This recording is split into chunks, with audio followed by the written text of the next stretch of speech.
today, Joe, we're at Windrock, Tennessee. This is where we are, Windrock, Tennessee. We're about to do a brake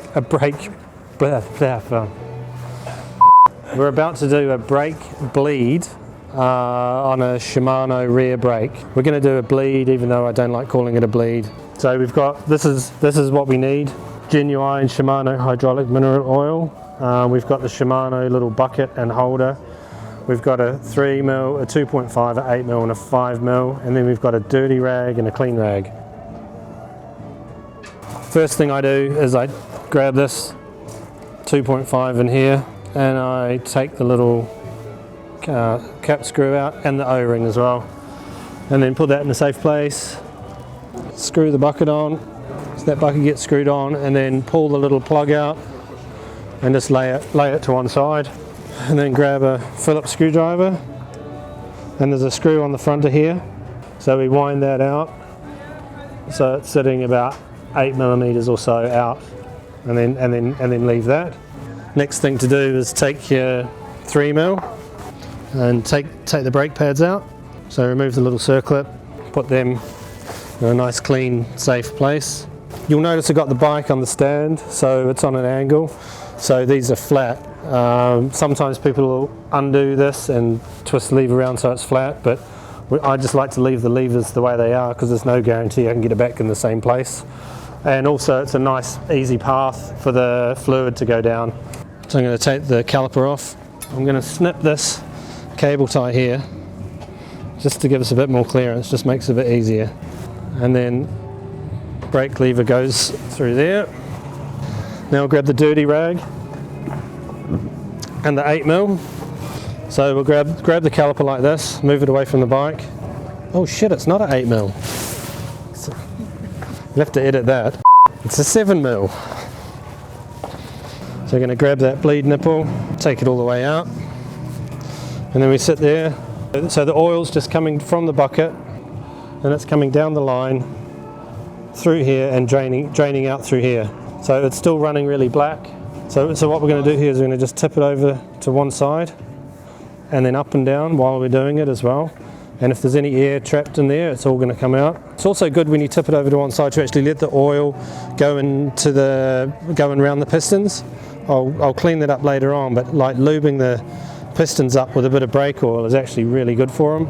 If you notice, we don't use a syringe, or we don't try and push oil back in through the brake bleed nipple. What can happen is that cap can pop off, and after you wash the bike or you've been riding in the mud, a little bit of dirt can get in there.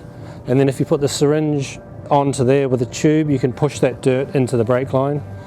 So we try not to, or I try not to use that bleed nipple as a bleed nipple. It's more like a cap. Also, the thing with the syringe is if you suck with the syringe, you're creating a vacuum in the line, and the oil boils at a really low temperature in a vacuum. So we try and avoid, like everything's done at atmospheric pressure at the event you're at the altitude you're at.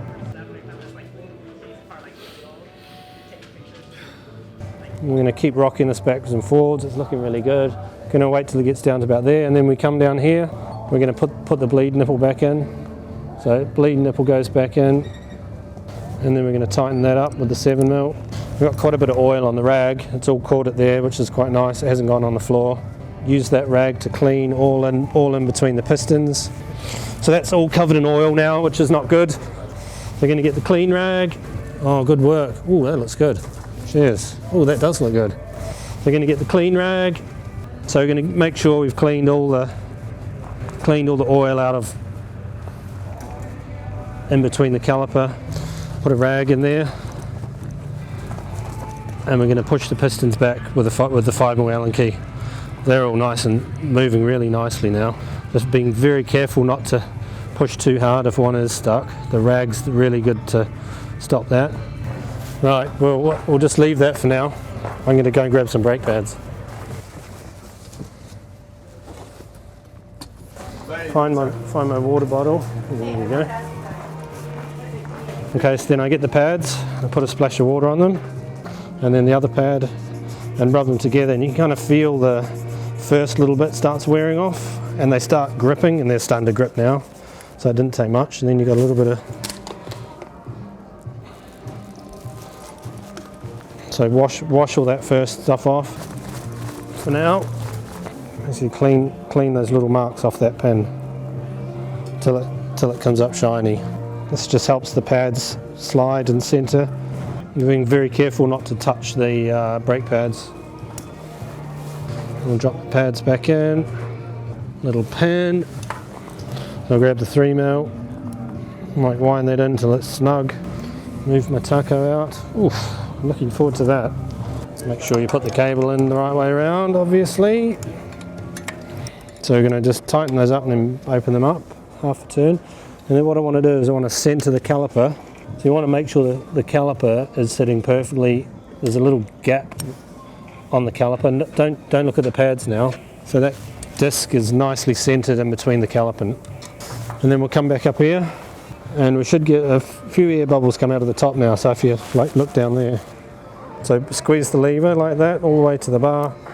Let it go all the way to the bar. Oh, there's an air bubble coming out now. I'm going to wind that screw back in, the free stroke screw, all the way until it stops, and then back out like quarter of a turn, and then we just leave that. I'm going to flick the lever like this. There's no air coming out, and hold it into the bar. Holding it into the bar like this pushes the pistons out. It kind of expands the caliper, and then the pistons can actually walk out closer to the disc. So you can get that feel. And then what I'll do is I'll just measure Luca's brake to see. He's at about 57mm off the bar, off the grip, sorry. And then he's on this one here, he's 30mm. So we should be able to get about 30mm on there, which is spot on. And that's got no air in it. We'll stick the little stick back in the bucket. Put that fella in there, nip that up, and that's it. Nice sharp brake.